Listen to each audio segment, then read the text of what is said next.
The top stories tonight in Y News.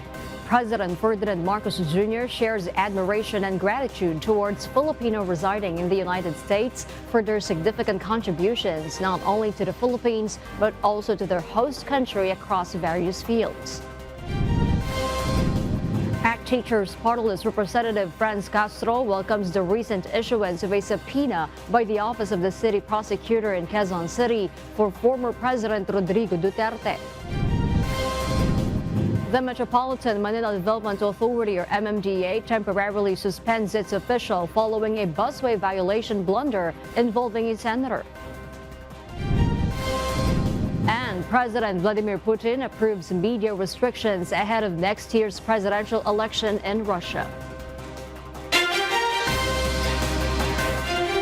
Good evening, Philippines and the world. Today is Wednesday, November 15, 2023.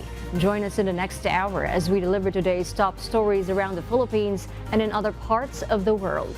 We are also seen in 1,935 satellite monitoring centers nationwide and via live streaming worldwide through the UNTV News and Rescue social media channels. I am Hardy Delgado. First in the news. President Ferdinand Marcos Jr. is now in San Francisco, California to attend the Asia-Pacific Economic Cooperation Summit. Before the opening of the APEC Summit, the president met the Filipino community in San Francisco Bay. Nebrija reports. President Ferdinand Marcos Jr. hailed Filipinos in the United States for their contributions both to the Philippines and their host country that encompass different fields. Speaking during his meeting with the Filipino community in San Francisco, California, President Marcos recognized the overseas Filipino workers, Filipino-American athletes, and those who won statewide elective positions in the U.S. We are all grateful for your selfless service to humanity, and we look up to you as role models for future generations of Filipinos and Filipino-Americans. PBBM said he and his delegation's presence in the San Francisco Bay Area will support the innovation ecosystem of the Philippines. On the sidelines of the APEC meetings, my delegation will conduct business meetings in San Francisco to seek mutually beneficial exchanges and partnerships. Our presence in the Bay Area this week also supports the development of Philippine innovation ecosystem, in line with the National Innovation Agenda framework. There are now more than 4 million Filipinos and Filipino-Americans in the U.S., of which 1.3 million reside in the 10 states under the jurisdiction of the Philippine Consulate General in San Francisco. Out of this figure, around 700,000 Filipinos are living and working in the Bay Area. President Marcos arrived in San Francisco, California to participate in the 2023 Asia-Pacific Economic Cooperation Summit. Nebrija, UNTV News and Rescue, we serve the people, we give glory to God. ACT Teachers Party List Representative Franz Castro welcomes the issuance of subpoena to former President Rodrigo Duterte.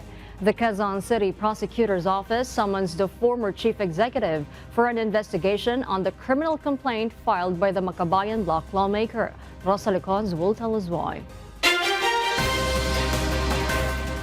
House Deputy Minority Leader and ACT Teachers Party List Representative Franz Castro has welcomed the issuance of a subpoena by the Quezon City Prosecutor's Office for former President Rodrigo Duterte.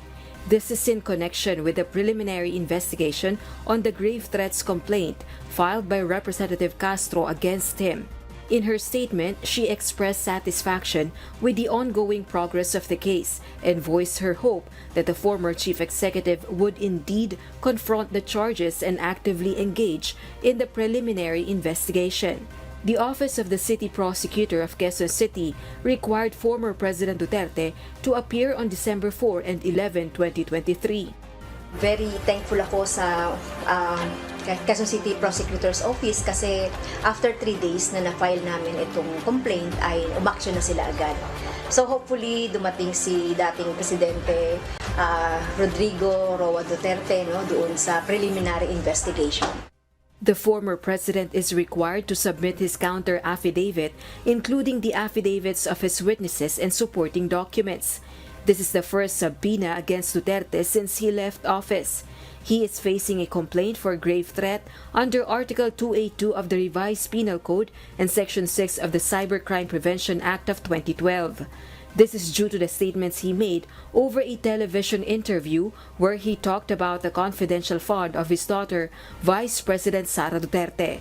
Meanwhile, Representative Castro is also directed to reaffirm the veracity and truthfulness of her allegations on the same date. The Quezon City Prosecutor's Office will not entertain motion to dismiss but will admit only counter affidavits. The Duterte camp has yet to respond on the recent issue. Rosa Licoz, UNTV News and Rescue. We serve the people, we give glory to God.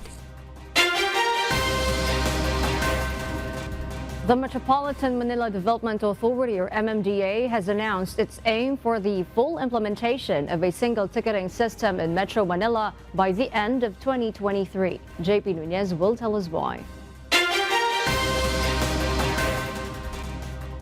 The Metropolitan Manila Development Authority, or MMDA, has reported significant strides in the implementation of the single ticketing system.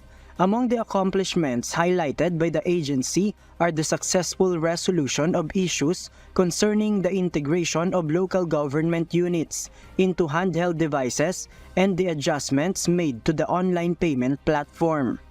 MMDA Acting Chairman Attorney Don Artes elucidated that the online payment platform has fine-tuned its system to accommodate violations, enabling offenders to settle fines conveniently through a mobile app or website.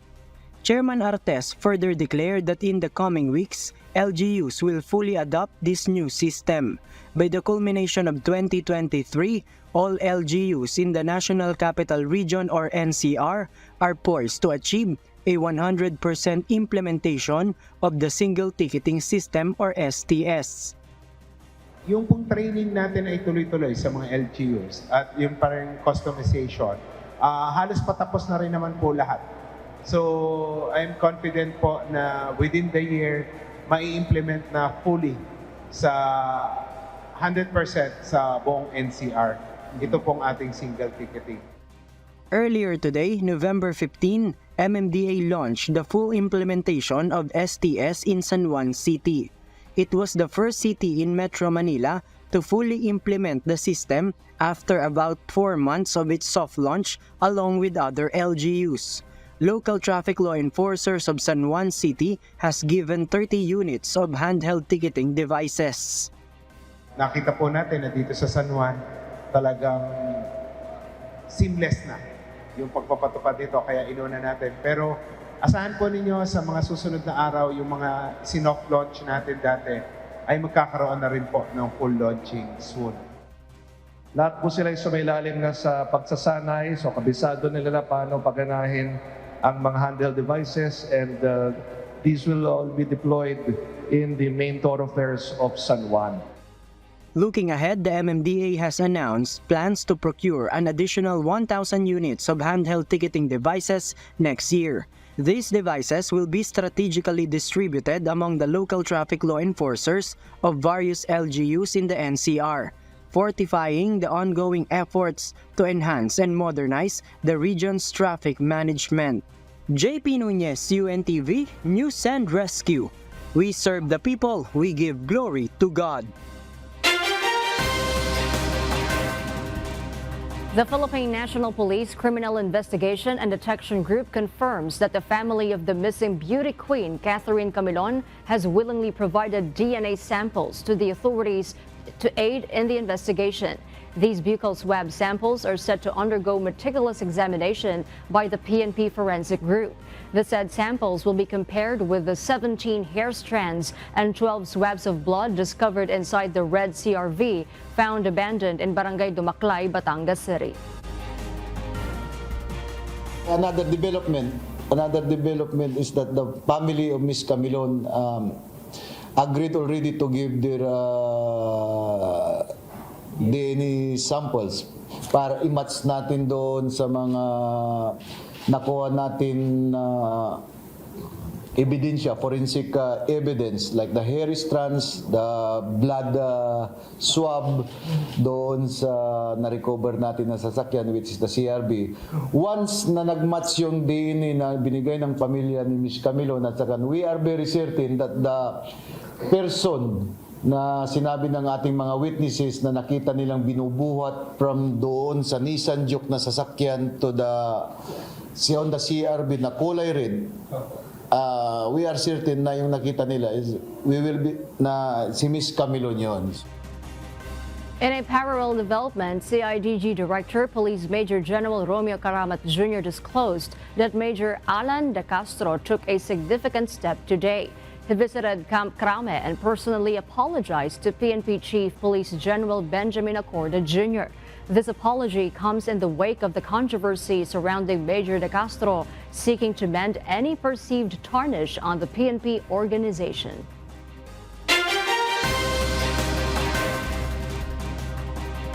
And for the news abroad, the Israeli Defense Forces, or IDF, have reportedly raided the largest hospital in Gaza. According to Israel, Hamas allegedly operates a command center beneath Al-Shifa Hospital, using the hospital and its tunnels to conceal military operations and hostages. However, Hamas strongly denies these allegations. IDF is urging the militant group to surrender. Nevertheless, thousands of Palestinian civilians remain inside the largest hospital in Gaza. Dr. Munir al-Bursh, the Director General of the Gaza Health Ministry, stated that Israel attacked the western part of the medical complex. He added that explosions were heard, leading to the belief that incidents occurred inside the hospital. IDF has also entered the basement, surgery, and emergency departments. As of now, the exact circumstances within the hospital remain unclear. IDF assures that no civilians will be harmed in this operation. Hamas terrorists have embedded themselves deliberately in any civilian place they could, be it schools, kindergarten, and hospitals.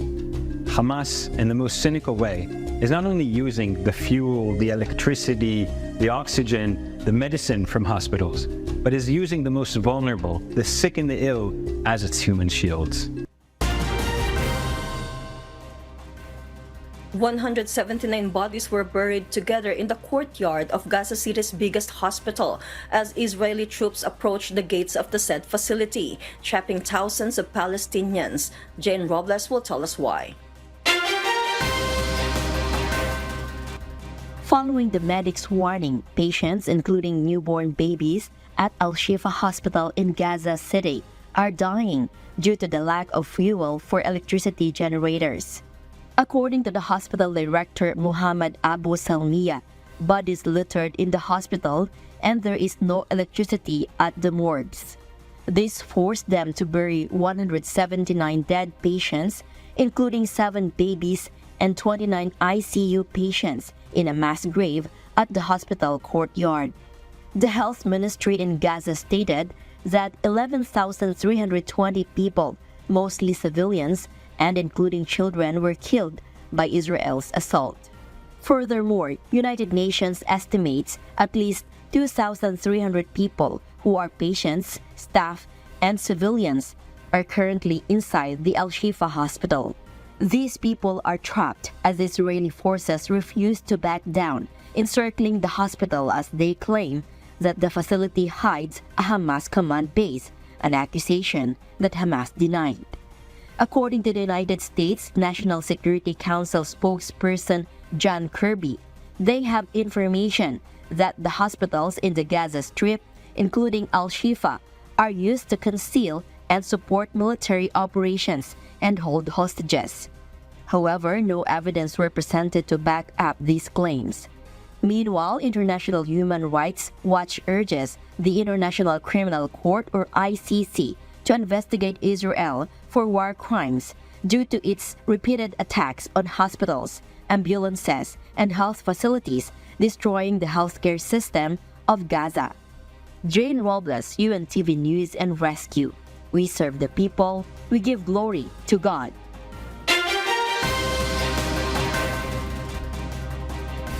The stopgap bill agreed upon by the United States House of Representatives on Tuesday, November 14, has been passed to prevent a government shutdown.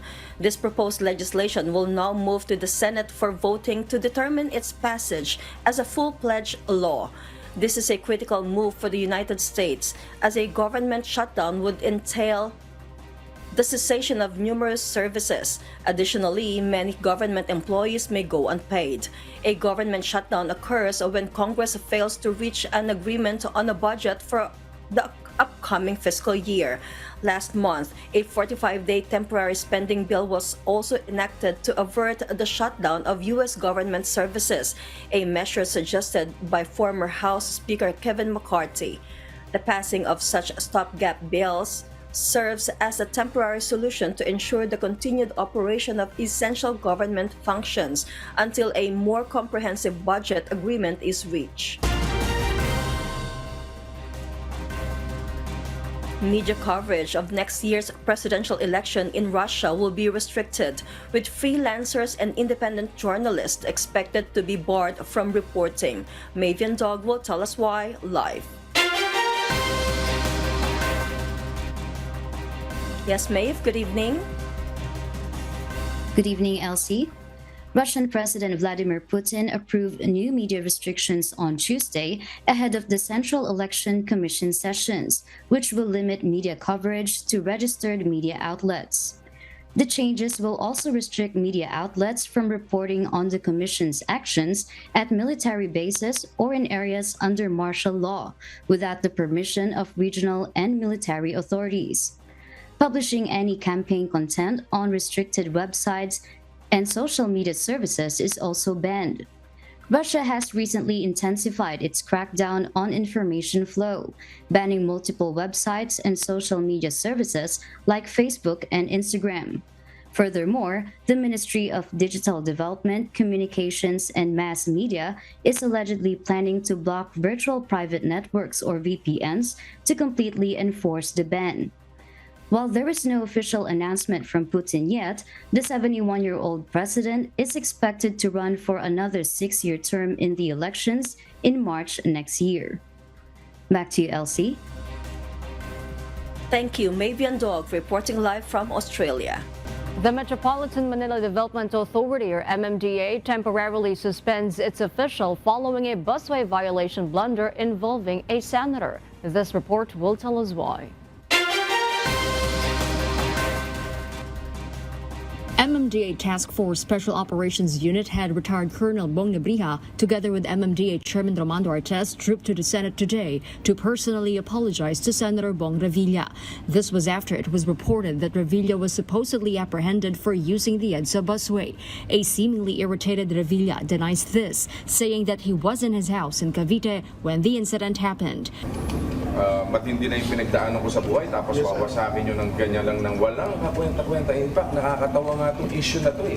Tapos yung ganyan VIP treatment, sasabihin yung pipilit, may ililet go mo, dapat yung kitan mo. Yes sir, that's my fault. Like what I've said. Tapos nilet go mo, tapos wawasakin mo. Yes sir. Nebrija admits his lapses on his part, saying that he only relied on the information relayed to him by the traffic enforcer who flagged down the vehicle. I'm really sorry. I already apologized kanina. I already made an apology. Tao lang po tayo. Lahat po tayo nagkakamali. Ngayon, kung nagkamali po yung enforcer ko, as the commander of the task force, the buck ends with me. I do not need to present the enforcer anymore. Kung nagkamali siya, ako na po ang sasagot nun. It is not to ruin the senator. Alam ko po yung pangalan ng senator. We're common friends. Wala po akong intention na sirain. Artes vows that the incident won't happen again by not divulging the identities of traffic violators in the future. Nebrija will be placed under preventive suspension, which may last from 15 to 30 days to give way for the investigation. Ika-face na may mga violations po kasi bakit nag-leak yung pangalan ng mga nakahuli, which is hindi naman po dapat. The MMDA will also track down the vehicles used, the driver who claimed that they were part of the supposed convoy of the senator, and the person who posted Senator Revilla. For transparency and improved monitoring, Artes adds they are now fast-tracking the approval of the protocols for the use of body-worn cameras of traffic enforcers. Jorlene Delgado, UNTV News and Rescue. We serve the people. We give glory to God. House Secretary General Reginald Velasco releases a statement insisting the August Chamber has not been officially released or authorized the use of official plates for vehicles of House members. This statement comes in response to recent claims by Metro Manila Development Authority or MMDA Acting Chairperson Romando Artes, who asserted that a member of the House of Representatives was among those apprehended for the unauthorized use of the EDSA bus lane. The special congressional plate for legislators is number 8. However, House Secretary General Velasco asks the Land Transportation Office and the MMDA to apprehend the drivers of vehicles bearing 8 plates and confiscate the expired or spurious plates. The price of imported rice is increasing in Metro Manila markets. According to a farmers group, it also drives up the price of local production. Ray Pelayo details why. The Department of Agriculture monitors the movement of imported rice prices in the markets. But the agency noted that the price of local rice should not be affected. Yung last week 45 naging 53 yung imported na well milled. Tumaas talaga siya. Pero yung well milled na local ay nananatili at 45. The Federation of Free Farmers said that the situation of rice supply in the world market may influence the local rice prices. This is in spite the occurrence of harvest season. Sana hindi mangyari, baka raw magkaubusan sa international market. Dahil may mga bansa na naghahanda sa El Nino and other contingencies na dati hindi namimili sa international. Ngayon, bumibili ng malalaking volumes. Pag ganitong patapos na yung harvest hanggang December, mag-start na uli magmahal talaga ang farm gate niyan. Yung mga natitira, yan talaga yung kukunan ng mga trader na paggagawa nila. Based on the monitoring of Farmers Group, the average price of palay is 25 pesos per kilogram. Yung mga local traders dito, nakikita nila yan, ganito ang magiging presyo ng imported. So, pwede natin bilhin yung palay ng mas mataas at dalhin sa market yung bigas ng mas mataas na hindi siya lalampas doon sa presyo ng imported. No? So, parang ganun yung laro ngayon ng negosyo. The Farmers Group noted that the high prices of palay is beneficial to farmers and may boost local production of rice. Ray Pelayo, UNTV News and Rescue. We serve the people. We give glory to God.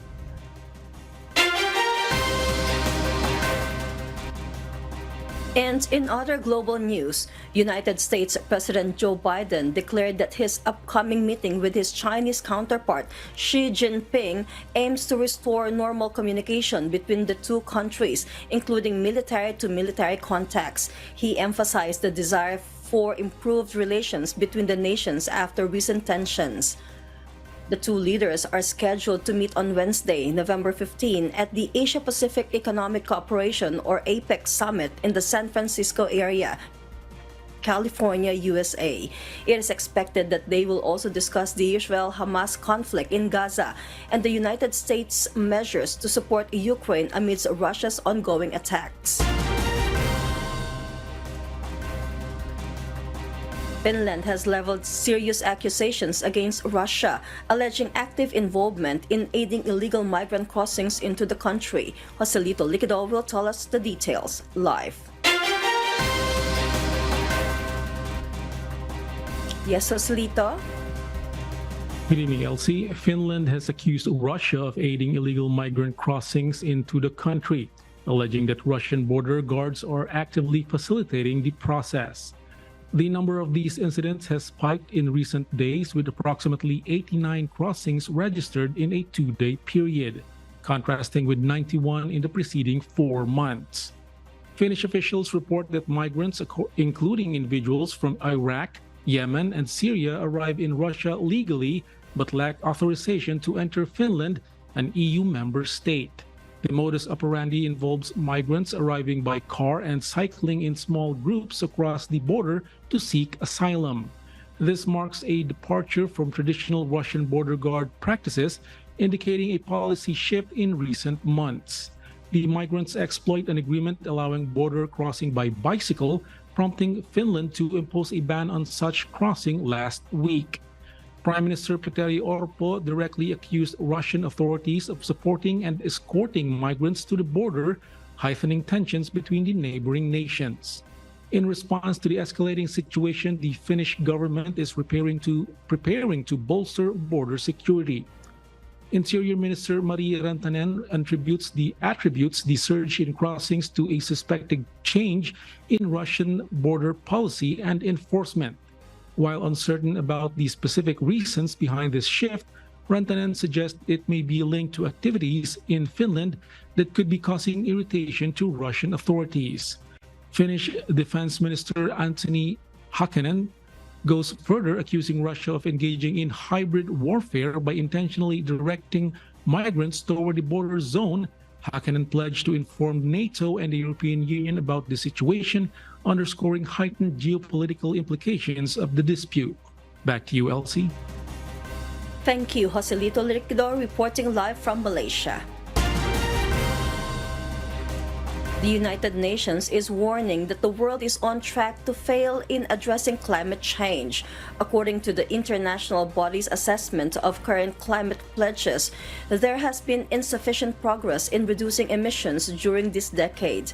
In a report released by the United Nations Climate Change Organization, there is a lack of adequate urgency in lowering greenhouse gas emissions, with temperatures continuing to rise. 2023 is anticipated to be the hottest year in human history. The UN identified that based on the collective climate plans of nearly 200 countries, carbon emissions are projected to be only around 2% lower than 2019 levels by 2030. This underscores the need for more substantial and immediate efforts to mitigate the impact of climate change. In other news, as the King of England, King Charles III, celebrated his 75th birthday, a reception was held in central London to acknowledge the contribution of nurses and midwives over the years as part of the NHS 75 celebrations. Around 400 nurses and midwives from across the NHS, as well as the new Health Secretary Victoria Atkins, were then welcomed and met by the King, who thanked them for their hard work and conversed in Swahili with a Kenyan nurse. In addition, many of the nurses were excited to see the King, among them Sandra Stephens, 36, who gave the King a birthday card in honor of her daughter Isabella. The King was also treated to a surprise performance by the NHS chorus before leaving the event, which filled the room with laughter and joy. And those are the reasons behind the news in other parts of the globe. I am Elsie Marcos, live from Auckland, New Zealand. Good evening. Our kasambahay, as the world faces these trying times amid the various challenges and uncertainties, we are inviting everyone to join the global prayer for humanity. Good day. I'm Brother Eli Soriano of the members of the Church of God International. I want to invite you to join us in a minute of prayer every day to pray for humanity and the whole world as we go through these perilous times. While safety measures like washing of hands and strengthening of our immune systems may help us through this horrible predicament, there is still no precaution or cure more powerful than God's mighty intervention. And we need His intervention now more than ever. It doesn't matter what religion you are in or what denomination you belong. This is an invitation for all the people around the world who cares for the future of their family friends, loved ones, and humanity as a whole. Everybody is welcome to pray with us. For more details, you can check out the description box below. Thank you very much, and I hope to hear from you soon. May God bless you.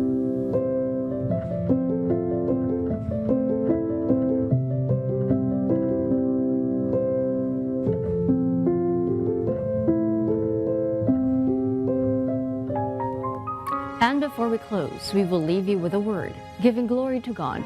From the book of Psalms, chapter 14, verse 1, it says, "The fool hath said in his heart, there is no God. They are corrupt. They have done abominable works. There is none that doeth good."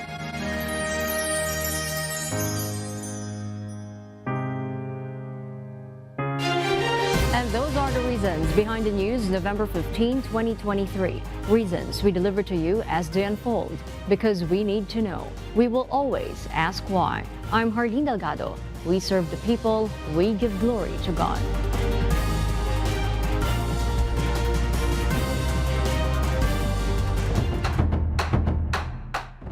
On the sidelines of the APEC meetings, my delegation will conduct business meetings in San Francisco to seek mutually beneficial exchanges and partnerships.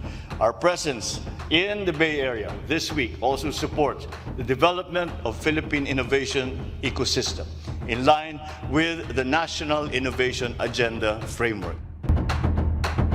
Very thankful ako sa Quezon City Prosecutor's Office kasi after 3 days na na-file namin itong complaint ay umaksyon na sila agad.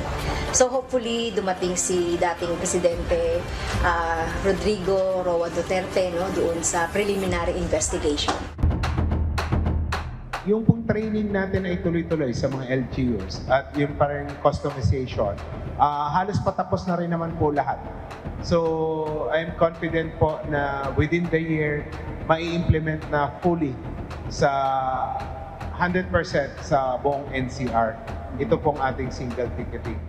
Lahat po sila ay sumailalim na sa pagsasanay, so kabisado nila na paano paganahin ang mga handheld devices, and these will all be deployed in the main thoroughfares of San Juan. Another development is that the family of Ms. Camon agreed already to give their DNA samples para i-match natin doon sa mga nakuha natin na ebidensya, forensic evidence like the hair strands, the blood swab doon sa na-recover natin na sasakyan, which is the CRB. Once na nag-match yung DNA na binigay ng pamilya ni Ms. Camon at saka, we are very certain that the person na sinabi ng ating mga witnesses na nakita nilang binubuhat from doon sa Nissan Juke na sasakyan to the Honda CRB na kulay red, we are certain na yung nakita nila is na si Ms. Camon yun. Matindi na yung pinagdaanan ko sa buhay, tapos wawasakin nyo ng ganyan lang ng walang kakwenta-kwenta. In fact, nakakatawa nga itong issue na to eh. Tapos yung ganyan VIP treatment, sasabihin yung pipili, may ililet go mo, dapat tinikitan mo. Yes sir, that's my fault. Diba? Like what I've said. Tapos nilet go mo, tapos wawasakin mo. Yes sir. I'm really sorry. I already apologized kanina. I already made an apology. Tao lang po tayo. Lahat po tayo nagkakamali. Ngayon, kung nagkamali po yung enforcer ko, as the commander of the task force, the buck ends with me. I do not need to set the enforcer anymore. Kung nagkamali siya, ako na po ang sasagot noon. It is not to ruin the Senator. Alam ko po yung pangalan ng Senator. Web common friends, wala po akong intention na sirain. Hamas terrorists have embedded themselves deliberately in any civilian place they could, be it schools, kindergarten, and hospitals. Hamas, in the most cynical way, is not only using the fuel, the electricity, the oxygen, the medicine from hospitals, but is using the most vulnerable, the sick and the ill, as its human shields.